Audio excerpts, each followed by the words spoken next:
Ya, Assalamualaikum warahmatullahi wabarakatuh. Selamat siang, sahabat kanal Otong Rosadi. Saya bersama Alming Zuhri.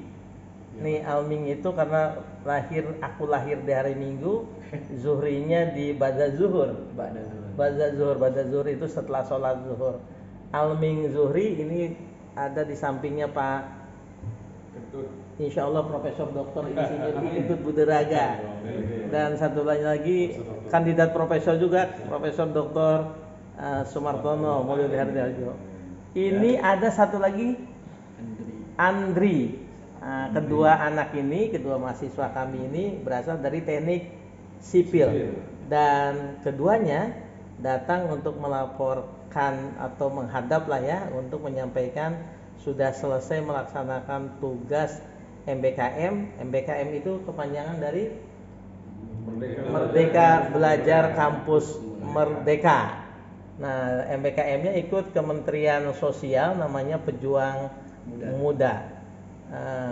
Durasinya dari bulan September sejak perkuliahan semester ganjil di tahun 2021-2022 dan berakhir di bulan Desember. Banyak hal yang diperoleh sebagai peserta program Pejuang Muda Kementerian Sosial bekerjasama dengan Kementerian Dikti dan Ristek juga Kementerian Agama. Ada 258 sekitar 260 jam yang mereka peroleh selama 4 bulan itu dan tentu saja kita konversi menjadi 20 SKS di semester ini. Alming dulu. Alming, apa yang kira-kira didapat di acara ini? Pada Pejuang Muda, program Pejuang Muda banyak pengalaman yang saya dapat, Pak. Yang pertama, kami kan terjun ke lapangan, jadi bisa melihat kondisi lapangan, gimana kami lebih fokus ke PKH dan sembako itu, Pak. Banyak penyaluran PKH dan sembako. Banyak yang masyarakat yang tidak tepat sasaran lah, penerima manfaatnya. Ada yang sudah kehidupannya sudah maju, namun dia tetap menerima PKH dan sembako, Pak. Banyak yang keganjilan ya yang kami dapat di sana.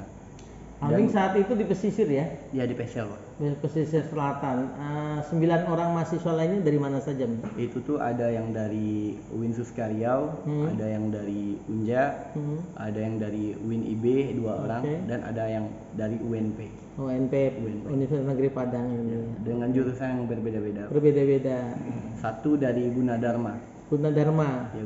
Jadi prosesnya awalnya kuliah dulu dengan para menteri ya, kuliah ada pembekalan dengan para menteri selama dari tanggal 13 Oktober sampai tanggal 23 kalau nggak salah. 10 hari kami. 10 hari kuliah pembekalan dengan 3 menteri dan Pak Menterinya langsung ya? Menteri langsung. Pak Menteri Mas Nadiem Makarim dan Gus Yakut juga? Iya. Gus Yakut, lalu Ibu Menteri Sosial. Ibu Menteri Trisma Harini. Jadi banyak yang didapat. Banyak lah, Pak. Selama 2 bulan action di masyarakat. Ya, 2 bulan. 2 bulan itu ya. Di bulan November awal tanggal 1 November mulai sampai Desember berakhir. 20 Desember berakhir. Banyak yang didapat selain tahu bahwa proses penerima manfaat itu yang belum tepat sasaran, apalagi pelayanan dari pihak pemerintahnya juga ada yang kurang. Pelayanan dari pihak itu dari mulai RT RW penyusun siapa penerima manfaat ya. Banyak yang tidak jelas gitu. Tidak jelas nih.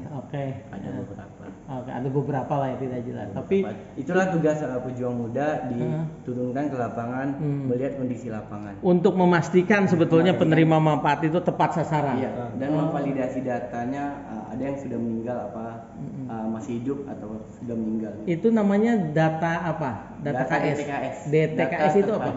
Data terpadu kesejahteraan sosial. Diperbaiki bisa 3 bulan sekali atau berapa bulan? Itu setahun mungkin. Setahun sekali diperbaiki.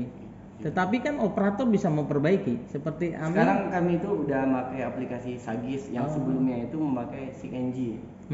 Sagis itu aplikasi terbaru dari Kementerian Sosial, Pak. Jadi Sagis itu dipakai untuk orang-orang PKH yang sekarang di dinas sosial. Dan percobaannya tuh pertama pakai itu adalah pejuang muda. Pejuang muda itu. Ya, Oke, sekarang Andri sini agak mendekat. Andri, apa yang selain PKH yang penerima manfaatnya tidak tepat sasaran, selama pejuang muda itu apa yang diperoleh lagi? Untuk Andri pribadi ada 2 kata Pak yang didapatkan. Apa itu? Yang pertama itu kepuasan dan yang kedua itu syukur Pak. Bersyukur dan puas harus itu. Yang pertama apa yang menjadikan puas yang pertama itu landasan nanti kepuasan itu untuk relasi dari teman-teman, bertukar pola pikir. Banyak relasi yang diperoleh. Mendapatkan relasi, terus Andri tahu tentang daerah Andri sendiri yang harusnya. Di mana daerah Andri itu? Si Junjung Pak. Si Junjung. Oh jadi Andri si Junjung bersama 9 orang lainnya dari mana? Ada dari Hasanuddin 1 orang. Unhas 1 orang. Terus ada dari Brawijaya 1 orang. UB Universitas Brawijaya 1 orang. Terus UNP 2 orang. UNP 2 orang. Balai Selasa 2 orang Pak. Terus Unan 1 orang Pak. Unan 1 orang dan 1 UNES. Keren. UNES Pak. Jadi mendapatkan 2 kata itu Pak yang sangat disimpulkan karena pernah satu titik memang walaupun laki-laki nggak boleh nangis, cuman kami memang satu tim itu memang nangis terharu. Karena ada 2 rumah Pak yang kami dapatkan. Yang pertama itu di Kemang Baru, nama kecamatannya Kemang Baru. Kami dapatkan 2 anak dengan 1 ayah, yang mana ayah dan anak ini ditinggal oleh ibunya atau istrinya. Meninggal atau ditinggalkan. Dan mereka makan itu bukan makan nasi Pak, cuma makan air dan minum air sehari-hari. Makan air dan minum air selama itu. Tapi penerima PKH, penerima manfaat. Penerima manfaat Pak. Dan kenapa penerima manfaat PKH masih harus minum dan makan air? Mungkin itu tadi Pak, di sisi lain keuangan kita butuh, ilmu pengetahuan juga dibutuhkan Pak. Karena PKH dan BPNT itu kan didapatkan per sekian bulan. Betul. PKH 6 bulan, terus BPNT 3 bulan. Untuk mereka dapatkan per sekian bulan itu mungkin mereka langsung habiskan gitu. Ya, mungkin mereka nggak terfikirkan gimana nih uang ini kita putar. Gimana walaupun kita nggak ada kerja tetap, cuman kita bisa. Apa yang dilakukan oleh tim pejuang muda terhadap? Di saat pertama tentu kita memberikan sedikit bantuan. Yang kedua, dari pribadi. Iya Pak. Bukan dari program. Dari teman-teman. Dari teman-teman lah. Ya, dari pribadi kami. Terus kami berusaha untuk mengedukasi masyarakat setempat karena cerita dari Pak Jorongnya atau Pak kesetiakawanan sosial itu yang kemudian belum ada. Itu yang pertama. Yang kedua karena memang lingkungan di sana itu pendidikan mereka nggak penting. Ya udahlah ngapain kuliah gitu. Toh S1 kan ada yang dagang, ada yang jadi petani. Mereka nggak tahu nih petani yang S1 dengan yang nggak sekolah nggak tahu gitu bedanya gitu. Gimana nih petani yang didasarkan oleh ilmu pengetahuan mereka bisa memanfaatkan teknologi gitu. Berbeda dengan petani yang nggak sekolah sama sekali gitu dan nggak mau tahu juga gitu. Mereka cuma mengandalkan ibarat kata itu lahan terus tenaga gitu. Mereka nggak memanfaatkan apa yang ada di zaman sekarang gitu. Kita bisa jadi petaninya seperti apa gitu. Itu dalam waktu 2 bulan apa yang bisa dirubah oleh teman-teman pejuang muda? Untuk perubahan mungkin nggak bisa kami banyak Pak, cuman itu tadi kami bisa berusaha dan mencoba memberikan apa yang kami bisa Pak. Akhirnya apa yang dilakukan? Yang pertama untuk kondisi yang di Kemang Baru tadi kami berusaha untuk mengedukasi teman-teman, jadi pulang kerja kami berusaha buat diskusi nih bareng pemuda gitu. Pendidikan lu anggap nggak penting nggak apa-apa gitu, cuman pendidikan ini bukan buat ijazah gitu. Terkadang kita mengartikan kecepatan itu sebuah kebaikan. Enggak, maksud saya ketika Andri dan teman-teman 10 orang itu sudah pergi dari Kamang. Lalu untuk si Bapak itu apa yang kemudian berubah dalam 2 bulan itu? Adakah? Sedikit Pak. Apa yang berubah? Itu yang pertama, bapaknya yang tadi itu kan sakit. Cuman si anak dengan keluh kesah yang terlalu banyak menurut pandang Andri itu tadi gitu. Kita boleh berkeluh kesah, cuman itu tadi lu keluh kesah boleh, yang penting lu kerja gitu. Jadi kami berusaha buat mencarikan pekerjaan apa yang bisa lu bisa gitu. Akhirnya kerja lah. Alhamdulillah kerja Pak, walaupun awalnya gengsi itu. Seperti anak muda mungkin ya Pak. Awalnya malu atau gengsi sebagai kuli di pasar gitu. Udah nggak apa-apa, yang penting lu dapat uang gitu. Jadi si anak kami berusaha buat mencarikan satu grosiran Pak, jadi mereka yang angkat dari toko.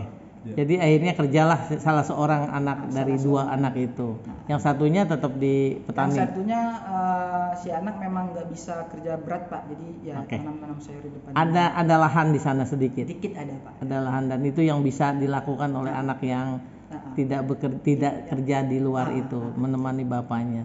Oke, kapan lagi Andri ke sana kira-kira? Kebetulan Andi juga coba-coba Pak 2 tahun ke belakang waktu Covid baru-baru hadir di Sumatera Barat. Jadi Andi dan teman-teman di sana bikin nama komunitasnya Sudut Desa, yang mana fokus kami itu 3 Pak. Ekonomi kreatif, yang kedua itu pendidikan itu sendiri, yang ketiga itu sosial gitu. Jadi kemarin habis program Andi kembali ke komunitas, bincang-bincang dan Sudut Desa mau berkunjung ke sana. Nanti Pak Sumartono ini dengan Pak Ketut bisa bantu. Bapak juga bisa ikut dengan Sudut Desa untuk ke tempat yang paling tidak Andri dan Alming, satu di Sijunjung, satu di mana? Pesisir bisa. Oke. Sahabat kanal Otong Rosadi, saya pikir itu perbincangannya. Ini tidak dipersiapkan, nggak ada settingan, kita main buat saja konten karena kebetulan sedang datang keduanya. Saya pikir itu, terima kasih, mudah-mudahan ada manfaatnya. Assalamualaikum warahmatullahi wabarakatuh.